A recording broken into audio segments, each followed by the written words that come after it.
这儿大呀不中留，你看看啊，放着这长安的平安日子他不过，跑那么老远，在哪儿不是做生意呀？这都2个半月了，你说说，咱们儿子什么时候回来呀？啊？唉，净是我瞎操心。我呀，不管了。谁呀？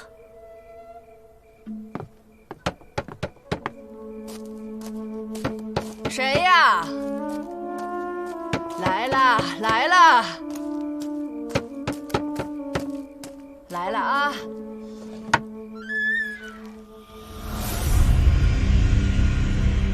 儿子，你回来了。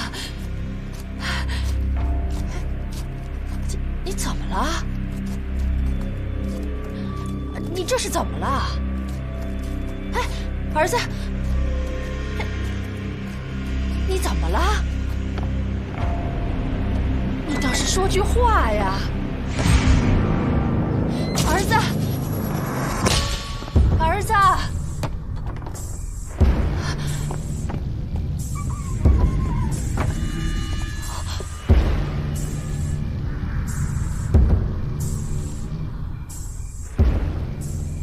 儿子，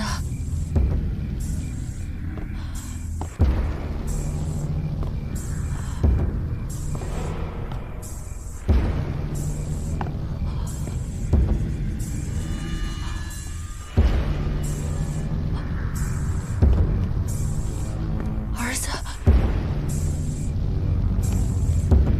儿子。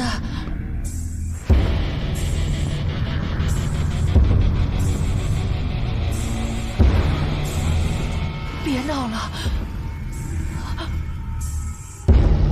跟娘说句话呀，儿子，儿子。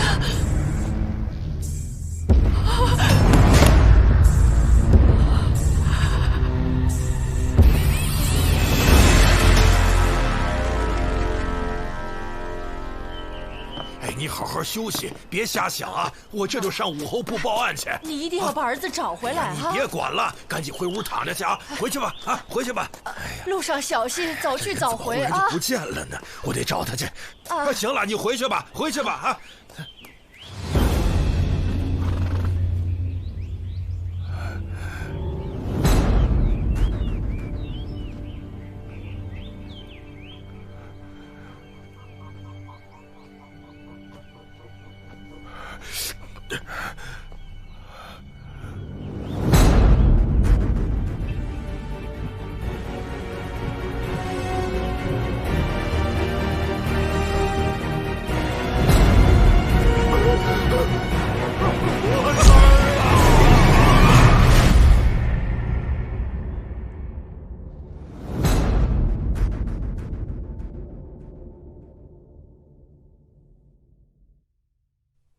钱和名利皆无意义，一切有如梦幻泡影。哎，赚得再多有什么用啊？啊，赚得再多，你带得走吗？所以，大家在平时生活里要少一些名利心，少一些攀比心，学会控制自己的欲望，是不是？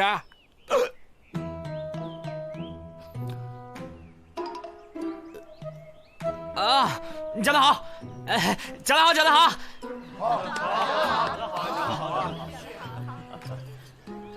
有人见到我总是会问，说贺大善人呐，你这么大的家产，这么多的钱财，都是从哪儿赚来的呀？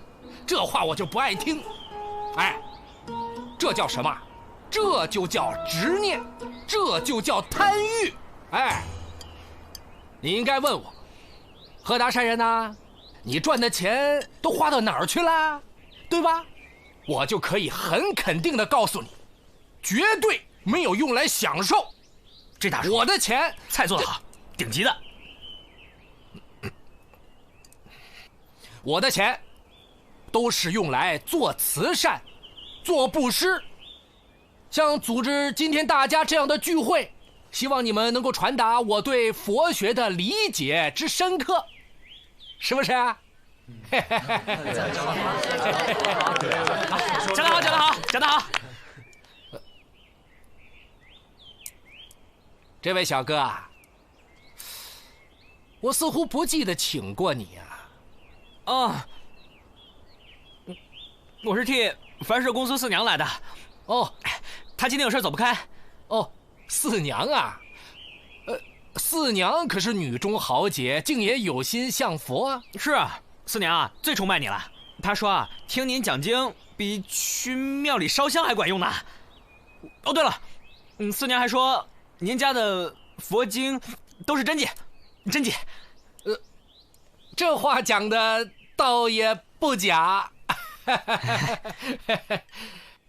就在前几天，几位从天竺来的高僧赠予我一本宝贵的真经。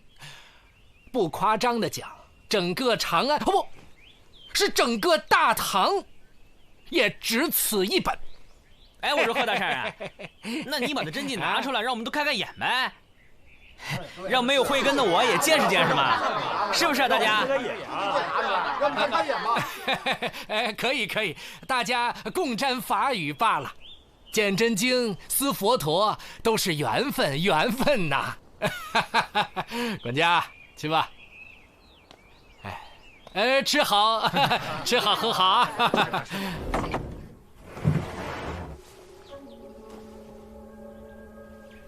林白的死亡时间不会超过12个时辰，更确切的说，不会超过40。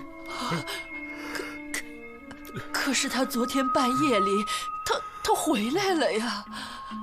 死因确认是溺毙。昨天夜里，他回来的时候啊，浑身都湿透了。我知道了，一定是他的魂儿思家心切，飘回来跟我们老两口道别来了。他想回来就回来，想消失就消失。我儿他一定是回来有话想说。我儿子他死不甘心呐，老伴儿，他的魂儿回来报冤了。你说林白去了外地做生意，什么地方？凉州，去了2个多月了。他娘天天念叨，我儿啥时候回来呀？这不回来了吗？你要不要再看一眼？喏。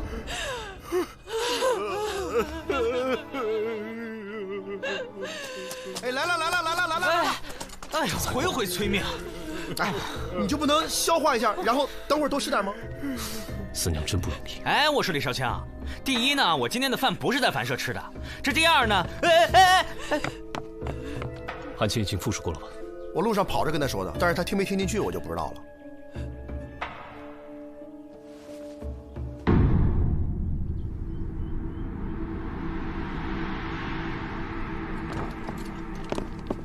昨天晚上，您真是紧跟着林白一起进来的？我知道，说出来没人信，可我亲眼所见，我儿的魂儿回来了。这里倒真没有别的出口，没有能藏人的地方，没有大件家具，没有机关暗道，房梁也藏不住。这是典型的密室啊！难不成真是魂儿啊？有意思啊！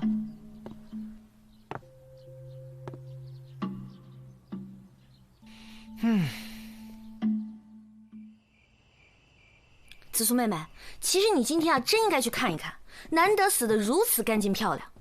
死因呢，简简单单，那皮肤啊，我跟你说，我觉得这件事情可不简单。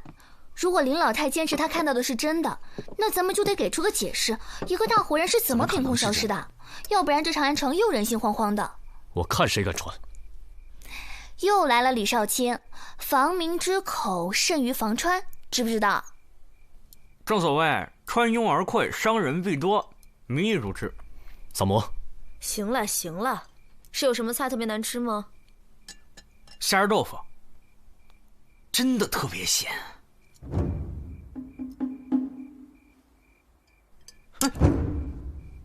我让你查的事儿查的怎么样了？我让你查的事情怎么样了？经书嘛，看了，纯属胡扯，上面范文都是假的。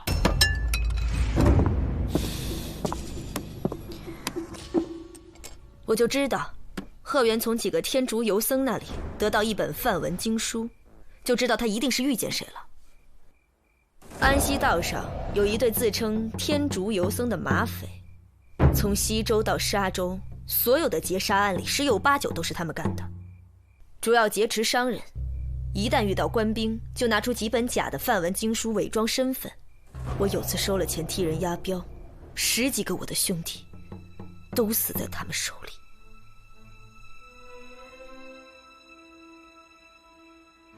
那他们就是通缉犯了。我记得刑部档案里有好几桩没有下文的西周劫杀案。若是匪帮，那还得叫四娘一声前辈呢。他们不是有山头的匪帮，行踪诡秘，我到现在都还不知道这帮人是谁呢，从哪儿来，到哪儿去。现在好了，来长安城了，老娘非得……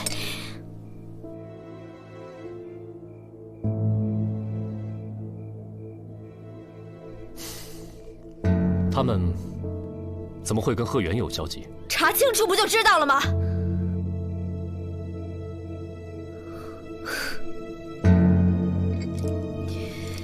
堂堂大理寺不是很威风的吗？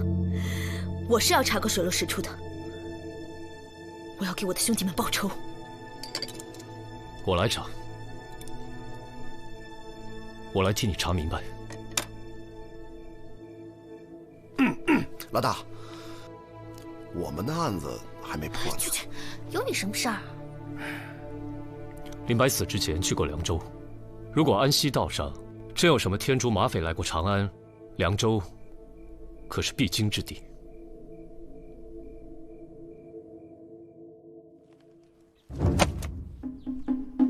说说吧，贺大善人，怎么回事？我哪知道怎么回事？我又不认识梵文，我哪知道他写的是好是坏呀？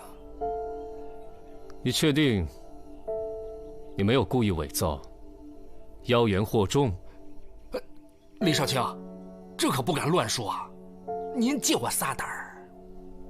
那就是送你经书的人有问题了。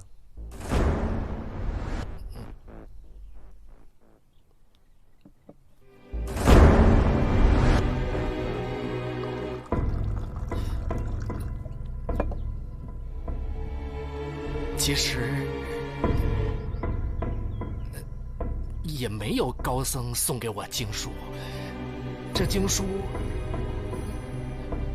是在大门前的石阶上拾的。当时正巧长安城都传天竺高僧的，我就随嘴那么一吹。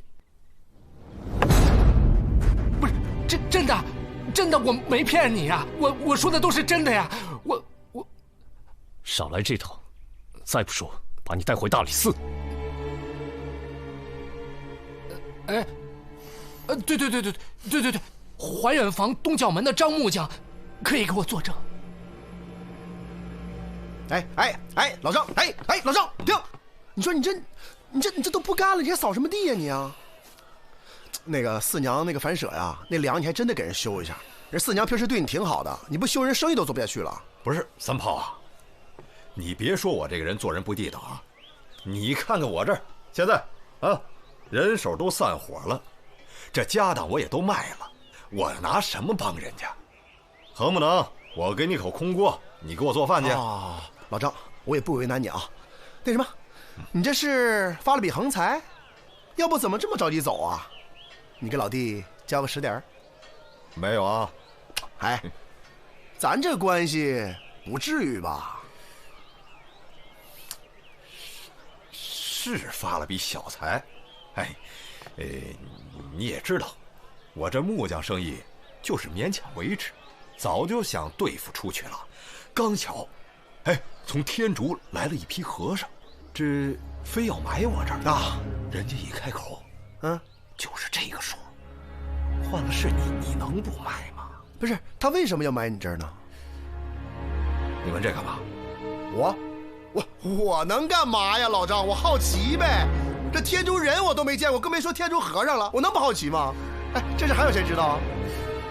哎，我说你这弯弯绕绕的，打什么主意呢？我打什么主意？哎呦，我就想让你带老弟我发财嘛，你不说就算了吗？小气。走了。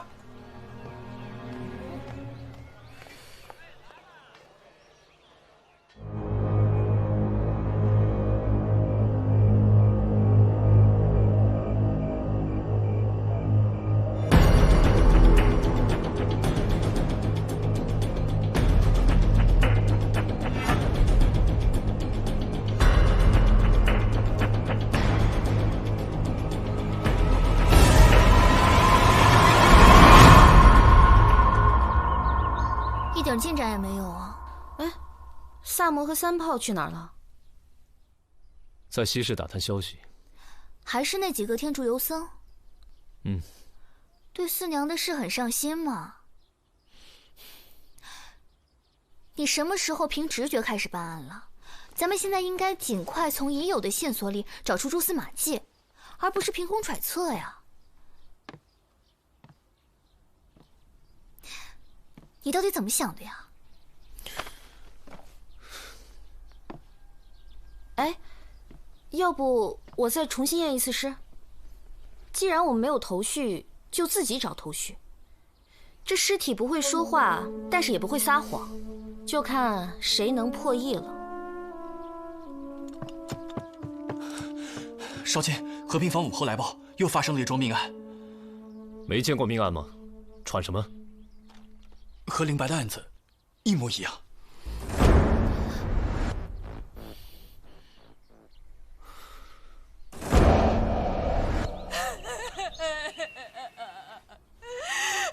我的儿啊，你怎么丢下我们娘俩就这么走了？死于溺毙，死亡时间是昨天上午，不超过40。薛夫人，你确定昨晚没有看错，是你相公回来了？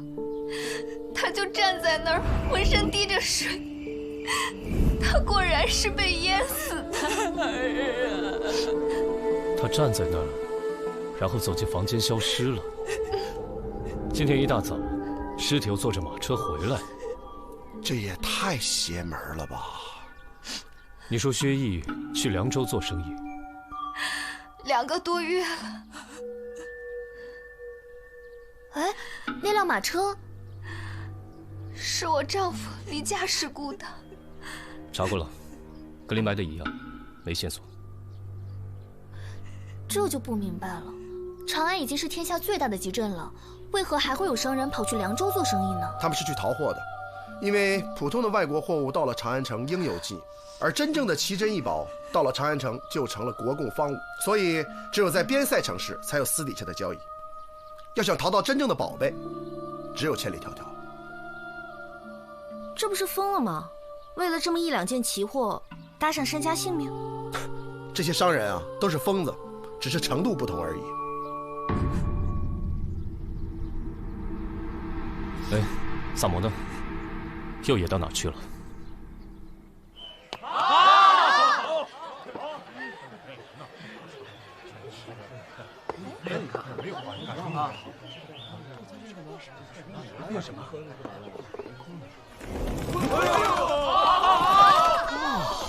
这些都是雕虫小技，真正的表演现在开始。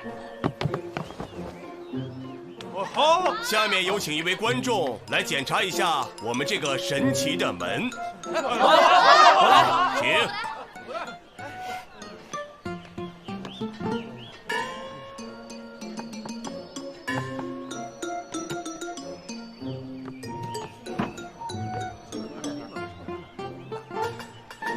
检查得够仔细的啊。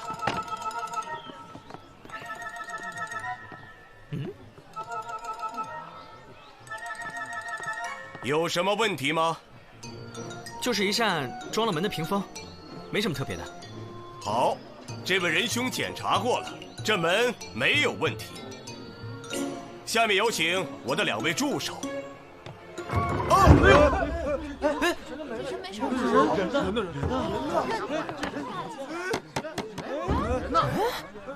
怎么不见了？我在这里。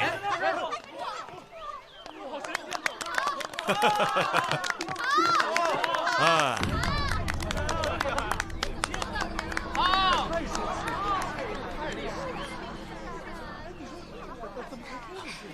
献丑献丑，请多关照，咱们明日请早。谢谢啊。谢谢。多谢多谢。你笑什么呀？你这个戏法，我已经看破了。哎，都在呢。我刚才已经把2具尸体重新验过了。双叶，吃饭呢呀！啊，这是我从林白的尸体内衣夹层里面搜出来的，外面还包了层防水的油纸。藏得这么保密，总不会是家书吧？鬼画符似的，不会是范文吧？不对，不是字，像幅画。是地图。地图？一天到晚随身藏着，什么不得了的地方？是长安城的周边啊。你怎么知道？你看这个轮廓，是不是很像长安西南面的轮廓？也就是说，长安周边还有什么秘密的地方？林白去的是那儿，不是凉州。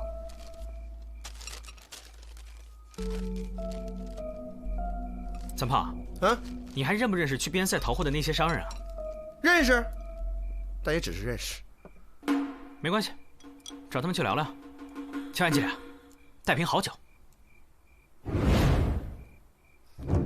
满堂花醉，我可是一直没舍得喝啊。我舍得。此事非同小可。现在官府破不了案吧？他们当然破不了。为什么呢？这是2桩连环鬼案。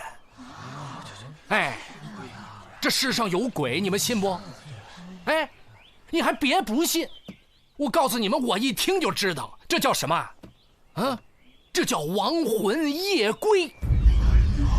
哎，怎么回事啊？死了的人不下阴司去，拼着一口气也要飘回来吓人，这什么意思啊？这说明死者有很重要的事情要警告我们呢。你们看，2位死者林白还有薛毅，在死之前他们都去过凉州。这凉州什么地方啊？凉州这几百年来多少人战死啊，埋过多少白骨死尸的地方啊！我再告诉大家一件密事：10年前，在凉州东郊的安家村发生过一桩血案。话说左右武侯大将军正在合围凉州的时候，李鬼的手下有一伙溃兵，逃到了安家村。村民贪图他们随身的财宝，半夜里下杀手，将他们的财宝据为己有。那10几条人命死得冤啊，阴魂不散呢。从此以后，只要是有人不小心踏进那个地方，哎，冤魂就会自己跑出来，要了他的命。亡魂归来就是要警告大家，那个地方不能再去，千万不能再去啊！千万。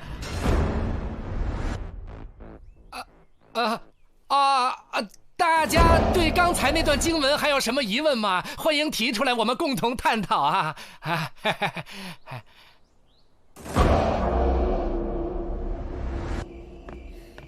怎么回事？怎么回事啊？这都什么时候了？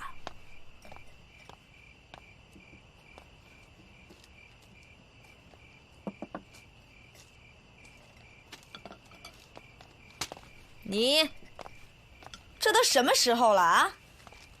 这么晚，官兵看到你不得弄死你啊！不三不四，关门打烊。得嘞。哎呦，我的小可怜，紫苏姑娘，快别闹了啊！没事吧？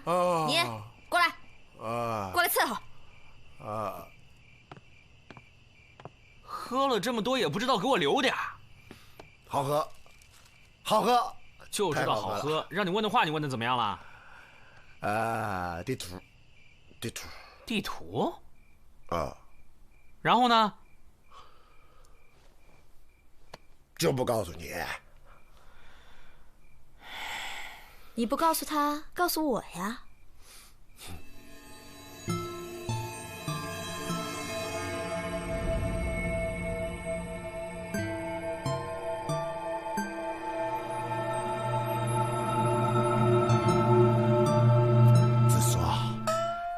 子苏，我跟你讲啊，我一般不喝酒，一喝酒我就说心里话。我对你，明白吧？我明白，我明白。不明白，你不明白，你不会明白的，子苏。我不是子苏，不是子苏，是苏有才。什么鬼？杜源，李长青、王大壮、胡木、胡林、胡森，哥仨。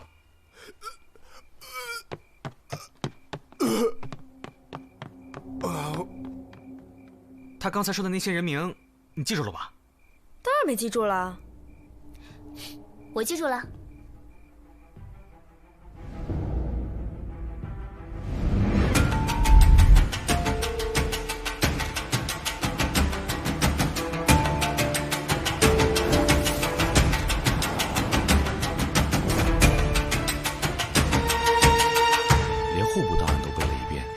也真难为你了。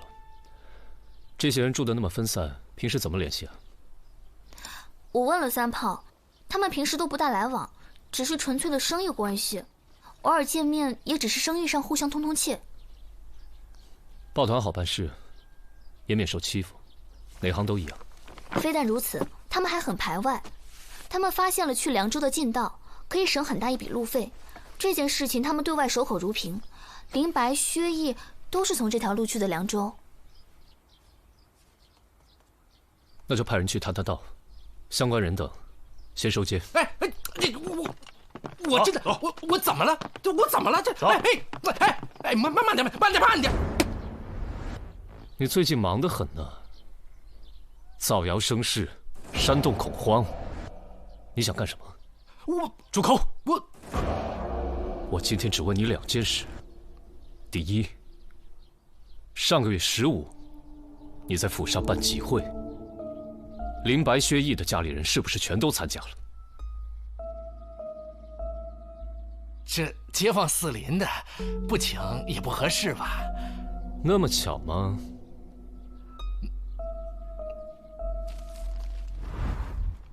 这第2件事，你给我仔细想想，看清楚，这个名单上还有谁的家人当天也参加了？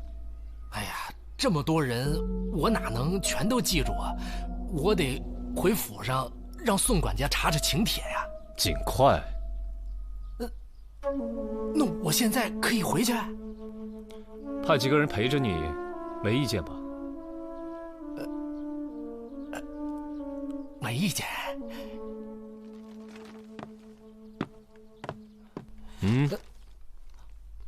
你还得做一件事情。诡案真相大揭秘啊！来，你们看啊，这条路啊特别的难走。贺大善人说了，两桩连环诡案的受害者都是因为知道了一条通往西域的寻宝路线图才被杀害的。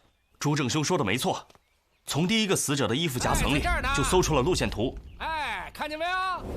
各位，既然得知了这个秘密，咱们总得做点什么吧，否则他们都白死了。对，绝对不能让他们白死。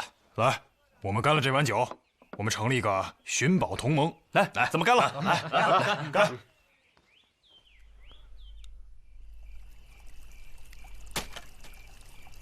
消息刚散出去了，看他们何时行动吧。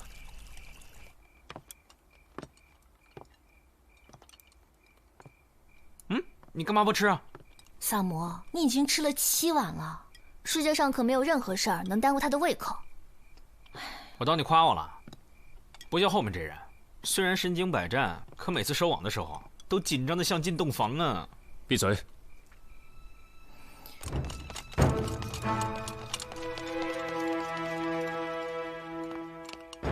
禀少卿，都准备好了。你们先出发，依计行事，多留神。今天估计要等到子时了，不许偷懒。是。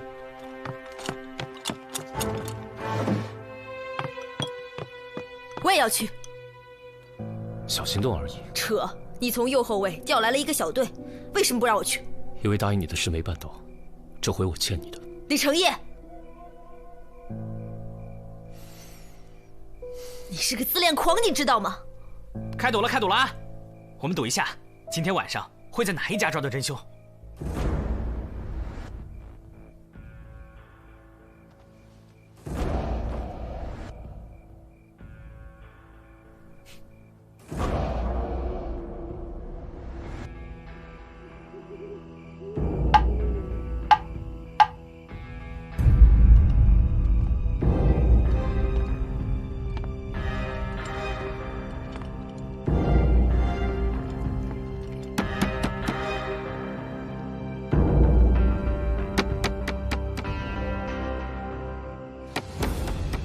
来了。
萨摩多罗，你指认西市木匠张继龙为2起连环杀人案的主谋，可有证据？有，张木匠作坊里的5名学徒工就是人证，也是同谋，已于昨天晚上一并被擒获。传5名学徒。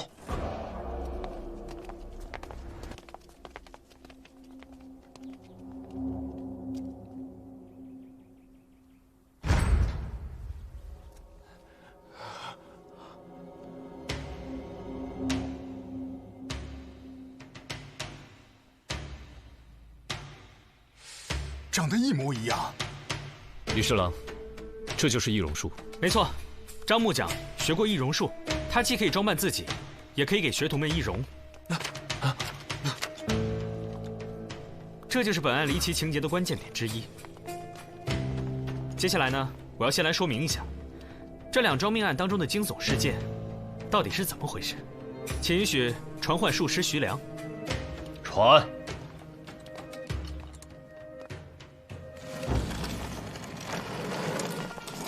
下面呢，我将为大家表演遁术，请允许我邀请我的2位助手，还有座上3位观众上台。由此请周侍郎和王忠诚，难道你们3个不想解开这个谜题吗？简直是胡闹！是啊，搞什么鬼这是？演出开始了。这是要干什么呀？这个门看上去呢，跟普通的门板一样。三炮，各位，请看这儿。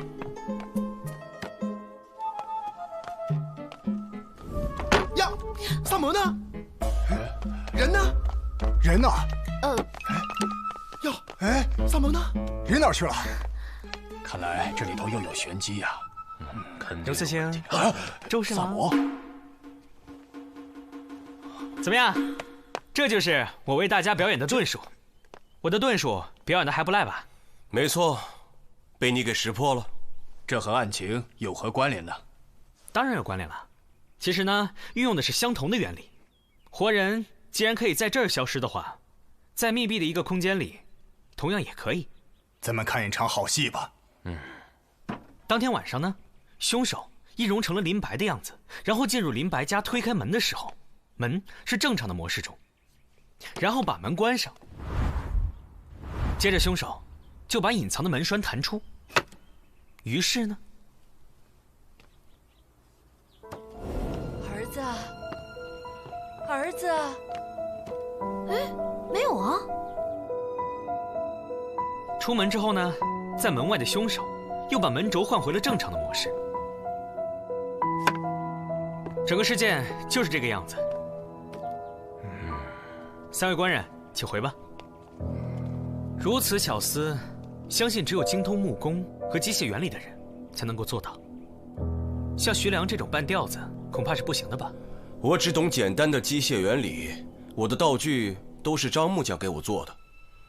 我要求很高，长安只有他能做到。那你们交情很好吗？一般般吧。不过他手艺还不错，为我做了许多道具。我为了省钱，教他一点小小的易容术。也就是说，张木匠在徐良那里学了易容术，然后戴上斗笠，浑身淋湿，在半夜足以蒙人。所以这2次亡魂夜归的奇观，都是张木匠易容成亡者的模样，再通过改造之后的门板来完成的。事实上，死者已经在前一晚被他们溺死，只等到演完半夜的鬼戏，第2天一大早再把尸体装到马车里，拉到死者的家门口，真漂亮。你这都是臆想，我怎么可能有机会去别人家里改造房门呢？这件事啊，恐怕就要问贺大善人了。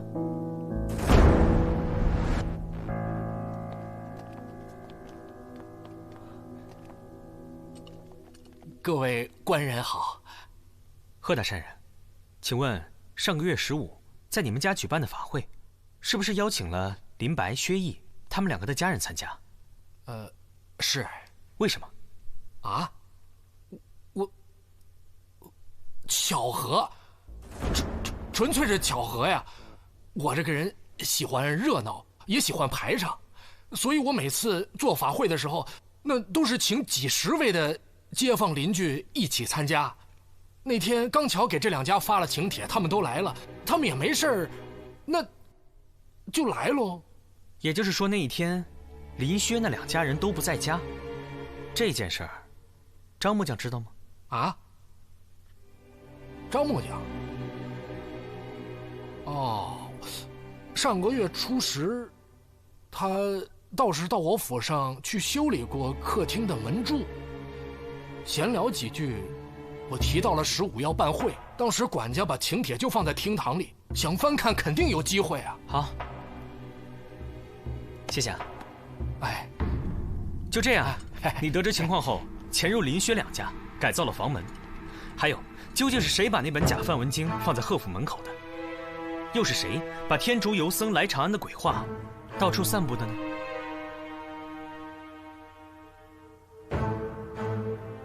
作案动机查明了吗？查明了，2名死者都去了凉州经商，他们在长安都加入了一个商会，商会内部知道了去凉州的一个径道，可以节省很多时间和费用，但这条径道要翻过长安西南的一座无名山，阻碍了凶手团伙在山上的秘密活动，所以被杀了。什么秘密活动？3炮，禀四卿，我带人按照林白的路线图去查看过，发现有安营扎寨的痕迹。把你的意思说清楚。就是说，有军队驻扎过。啊！根据兵部档案，大唐从来没有府兵经过那条山路，根本不知道什么时候开辟出来的。情况很明显，有敌军潜入驻扎，窥伺长安。凶手团伙制造连环杀人案，第一是想灭口，第2则是想通过亡魂夜归的异象，引发恐慌，制造诅咒之说，杜绝知道此事的长安商旅再去暗示。所以我才想要引蛇出洞，让贺善人放出假消息，其他商人以为真有什么寻宝图，都嚷嚷着要去，凶手便自然会坐不住。为了吓退大伙儿，他一定就会再次上演恐怖事件。但是我们不知道这一次凶手会出现在哪一户人家。根据排查，城里还有10个本地商人从那条小路去了凉州，而他们的家人也都参加了上个月15贺府的法会，也就是说，他们都可能是下一个夜归的亡魂。所以我擅自做主，调了右侯卫的一个小队，在所有可能的商户家里埋下了人手。结果我没猜错，这次的靶子是商人朱正，他是最近寻宝同盟的发起人。昨晚凶手打算亲自杀了朱正，以儆效尤，而5个学徒都化妆成朱正的亡魂，去其他商人的家里装神弄鬼。这样一来，等到第2天朱正的死讯传开，人们会有多恐慌，自然就不必说了。还不从实招来！张继龙，还不从实招来！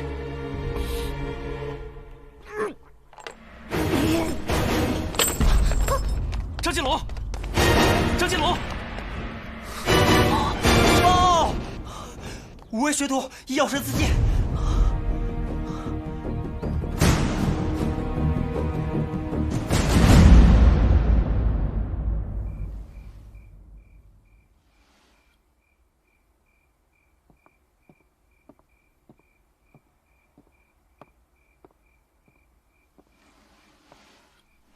借过，要不你来？是不是他们来了？谁啊？少跟我装傻充愣！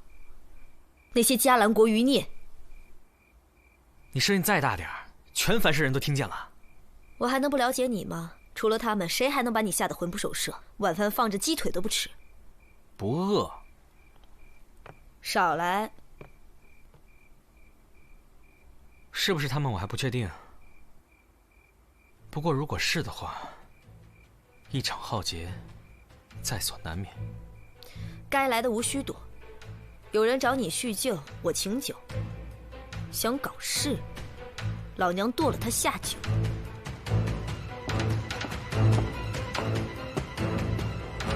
鸡腿放这儿了。